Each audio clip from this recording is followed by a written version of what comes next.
10월 30일 월요일 리딩 지저스 사도행전 1장부터 3장까지의 말씀입니다.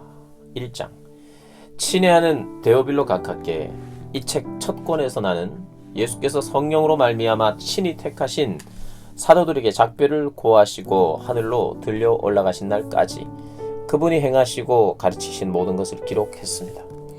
예수께서는 죽으신 후에 40일에 걸쳐 여러 다른 상황에서 사도들에게 살아계신 모습으로 나타나셨습니다.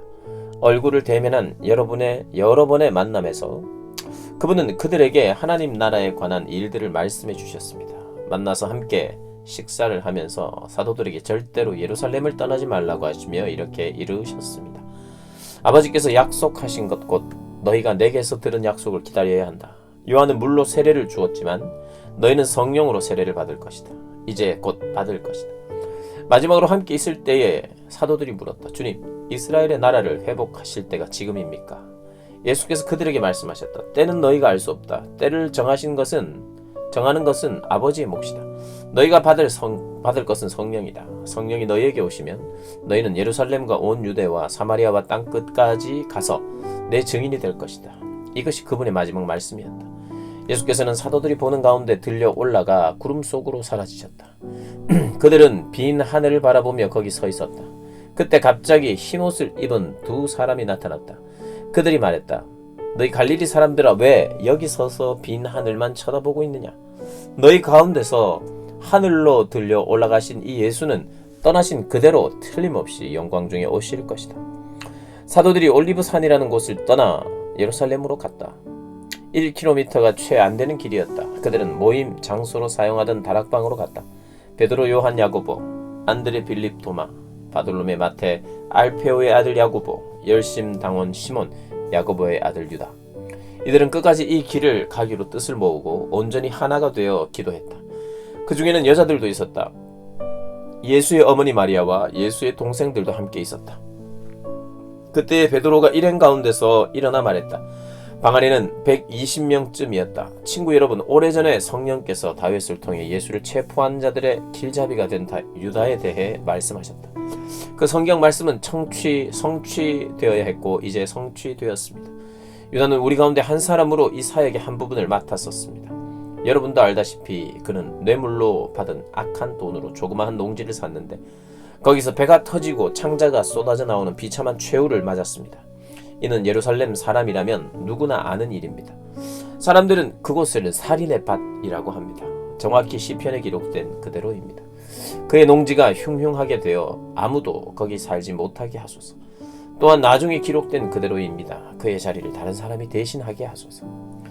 이제 유다를 대신할 사람을 세워야 합니다. 후임자는 예수께서 요한에게 세례를 받으시던 때부터 승천하신 날까지 우리와 함께 있었고 우리와 함께 그분의 부활의 증인으로 지목된 사람들 중에서 나와야 합니다. 그들은 두 사람을 추천했다. 일명 유스도라 하는 요셉 바사바와 마띠아였다. 그들은 기도했다. 오 하나님, 하나님께서 우리 각 사람을 속속들이 아십니다.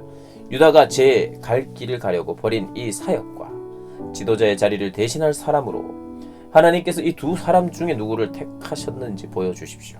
그들은 제비를 뽑았다. 마띠아가 뽑혀서 12사도 중에 들게 되었다. 2장 오순절이 되었을 때 그들이 다 함께 한 곳에 있었다. 난데없이 맹렬한 기세에 강한 바람 같은 소리가 났으나 그 소리가 어디서 나는지 아무도 알 수 없었다.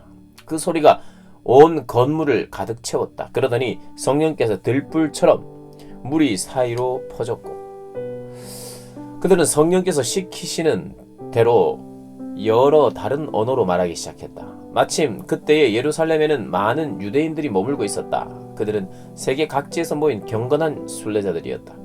그들이 그 소리를 듣고 서둘러 달려왔다. 그런데 그들은 각자의 모국으로 들려오는 소리를 듣고 크게 놀랐다. 도무지 무슨 일인지 영문을 알 수 없다.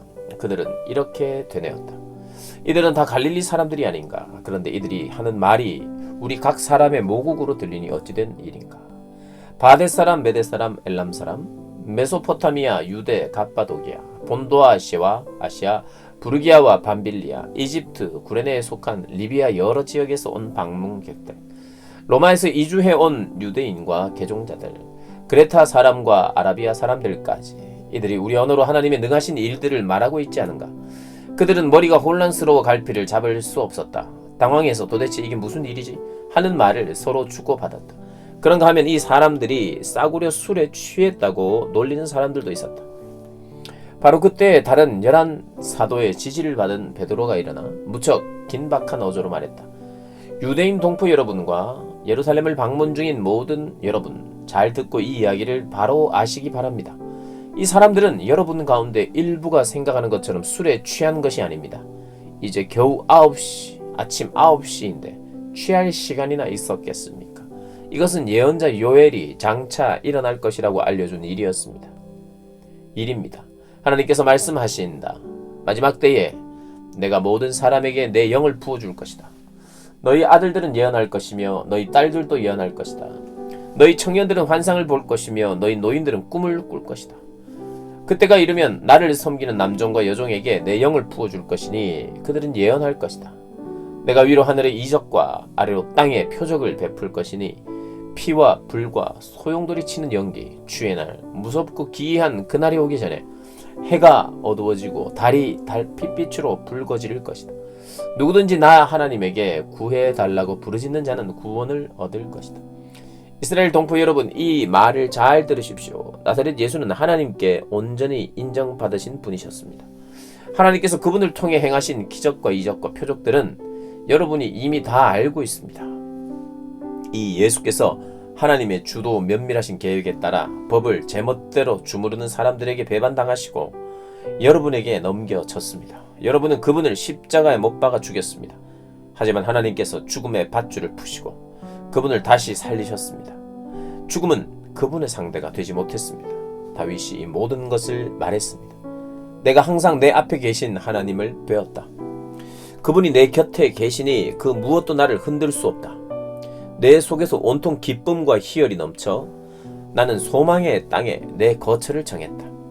주님은 절대로 나를 음부에 버리지 않으실 것이므로 나는 죽음의 악취조차 맞지 않을 것이다.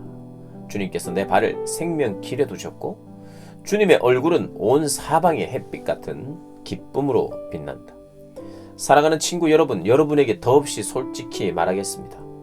우리 조상 다윗이 죽어서 묻혔고 그 무덤이 오늘도 분명히 우리 눈앞에 있습니다. 그러나 예언자이기도 했던 그는 자신의 한 후손이 나라를 다스릴 것이라고 하신 하나님의 엄숙한 맹세를 알고서 먼 장래를 내다보며 메시아의 부활을 앞서 말했습니다. 음부에 내려가지 않고 죽음의 악취를 맞지 않을 것이다 라는 말이 바로 그것입니다. 이 예수를 하나님께서 다시 살리셨습니다. 여기 있는 우리가 다 그 일의 증인입니다. 그 후에 예수께서 하나님 오른편 높은 곳에 올려져 아버지께서 약속하신 성령을 받으시고 그 받으신 성령을 우리에게 부어주셨습니다. 여러분은 지금 그 일을 보고 듣고 있습니다. 그래서 다윗은 자기가 직접 하늘로 올라가지 않았지만 이렇게 말했습니다. 하나님께서 내 주님께 말씀하셨다. 내가 네 원수들을 네 발판이 되게 하기까지 너는 내 오른편에 앉아 있어라. 그러니 온 이스라엘 여러분, 이것을 아십시오. 여러분이 십자가에서 죽인 이 예수를 하나님께서 주와 메시아로 삼으셨습니다. 더 이상 의심할 여지가 없습니다. 듣고 있던 사람들이 마음속 깊이 찔려서 베드로와 다른 사도들에게 물었다. 형제 여러분, 그러면 우리가 이제 어떻게 해야 합니까? 베드로가 말했다. 삶을 고치십시오. 하나님께로 돌아와서 여러분 각자가 예수 그리스도의 이름으로 세례를 받으십시오. 그러면 여러분의 죄가 용서받습니다. 성령을 선물로 받으십시오. 이 약속은 여러분과 여러분의 자녀들은 물론이고 멀리 있는 모든 사람들까지 우리 주 하나님께서 부르시는 사람이면 누구에게나 해당됩니다. 그는 이렇게 한참을 더 말하며 그들에게 간절히 권했다. 이 병들고 무감각한 문화에서 빠져나오십시오. 여러분이 할 수 있을 때에 어서 나오십시오. 그날 약 3,000명이 그 말을 믿고서 세례를 받고 등록했다. 그들은 사도들의 가르침과 공동생활과 공동식사와 기도에 자신들의 삶을 드렸다. 주위에 있던 사람들 모두가 사도들을 통해 이루어진 모든 이적과 표적을 보고 두려워했다. 믿는 사람들 모두가 무엇이든 공유하면서 멋진 화합을 이루고 살았다. 그들은 자신들이 가진 것은 무엇이든 팔아 공동자원으로 이용하면서 각 사람의 필요를 채웠다. 성전에서 예배를 드리고 나서 집에서 식사하고 하나님을 찬양하는 것이 그들의 하루 일과였다. 식사 때마다 즐거움이 넘쳐흐르는 축제였다. 사람들은 그 모습을 좋게 보았다. 하나님께서 구원받은 사람들을 더하셔서 날마다 그들의 수가 늘어났다. 3장. 하루는 오후 3시에 베드로와 요한이 기도하러 성전에 들어가고 있었다. 마침 그때 사람들이 나면서부터 걷지 못했던 사람을 메고 왔다. 그는 날마다 아름다운 문이라는 성전문에 앉아 성전에 들어가는 사람들에게 구걸하던 사람이었다. 그는 베드로와 요한이 성전에 들어가려는 것을 보고 구걸했다. 베드로와 그 옆에 있던 요한이 그의 눈을 똑바로 쳐다보며 말했다. 여기를 보시오. 그러자 그는 그들에게서 뭔가를 얻을 줄로 생각하고 고개를 들었다. 베드로가 말했다. 나는 동전 한 푼 가진 것이 없지만 내게 있는 것을 당신에게 주겠소. 나사렛 예수 그리스도의 이름으로 걸으시오. 베드로가 그 사람의 오른손을 잡아 일으키자 즉시 그의 발과 발목에 힘이 생겼다. 그는 펄쩍 뛰듯이 일어나 걸었다. 그 사람은 베드로와 요한과 함께 성전으로 들어가서 이리저리 걷고 춤추며 하나님을 찬양했다. 그곳에 있던 사람들 모두가 그가 걸어다니며 하나님을 찬양하는 것을 보았다. 그들은 그가 성전의 아름다운 문에 앉아 구걸하던 사람인 것을 알아보고는 깜짝 놀라 눈을 비볐다. 눈으로 보면서도 도저히 믿기지 않았던 것이다. 그 사람은 기뻐서 어쩔 줄 몰라 하며 베드로와 요한을 끌어안았다. 모든 사람이 그 모습을 직접 보려고 그들이 있는 솔로몬 회랑으로 달려왔다. 사람들이 모인 것을 보고 베드로가 그들에게 말했다. 이스라엘 여러분, 이 일에 왜 이렇게 크게 놀라십니까? 이 사람이 걷게 된 것이 마치 우리 능력이나 경건함 때문인 것처럼 왜 우리를 쳐다보는 것입니까? 아브라함과 이삭과 야곱의 하나님, 곧 우리 조상의 하나님께서 그 아들 예수를 영화롭게 하셨습니다. 빌라도가 죄 없다고 한 그분을 여러분은 거절했습니다. 여러분은 거룩하고 의로우신 분을 거절하고 그 대신에 살인자를 놓아달라고 했습니다. 그러나 여러분이 생명의 주인 되신 분을 죽이자마자 하나님은 죽은 자들 가운데서 그분을 살리셨습니다. 우리가 그 증인들입니다. 예수의 이름을 믿는 믿음이 이 사람을 일으켜 세운 것입니다. 이 사람의 상태는 여러분이 잘 알지 않습니까? 그렇습니다. 바로 믿음, 오직 믿음이 여러분 눈앞에서 이 사람을 완전히 낫게 한 것입니다. 친구 여러분, 예수를 죽일 때 여러분은 자신이 무슨 일을 하는지 몰랐습니다. 여러분의 지도자들도 그러했습니다. 그러나 모든 예언자의 설교를 통해 메시아가 죽임 당할 것을 처음부터 말씀하신 하나님께서는 여러분이 무슨 일을 하는지 정확히 아셨고 그 일을 사용해서 그분의 계획을 이루셨습니다. 이제 여러분의 행실을 고칠 때입니다. 하나님께로 돌아서십시오. 그리하면 그분께서 여러분의 죄를 씻어주시고 축복의 소나기를 쏟아 부어 여러분을 새롭게 하시며 여러분을 위해 예비하신 메시아 예수를 보내주실 것입니다. 하나님께서 거룩한 옛 선지자들의 설교를 통해 말씀하신 대로 예수는 만물의 질서가 다시 회복될 때까지 하늘에 계셔서 보이지 않을 것입니다. 한 예로 모세는 이렇게 말했습니다. 너희 하나님께서 너희를 위해 너희 동족 가운데서 나와 같은 한 예언자를 일으켜 세우실 것이다. 너희는 그가 하는 말을 다 들어라. 그 예언자의 말을 듣지 않는 사람은 하나도 남김없이 그 백성 가운데서 멸망할 것이다.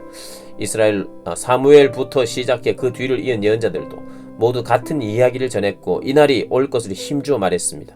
여러분은 이 예언자들의 후손이며 또 하나님께서 여러분의 조상과 맺으신 그 언약의 후손입니다. 하나님께서 아브라함에게 주신 언약의 말씀이 무엇입니까? 이 땅의 모든 민족이 네 후손으로 말미암아 복을 받을 것이다.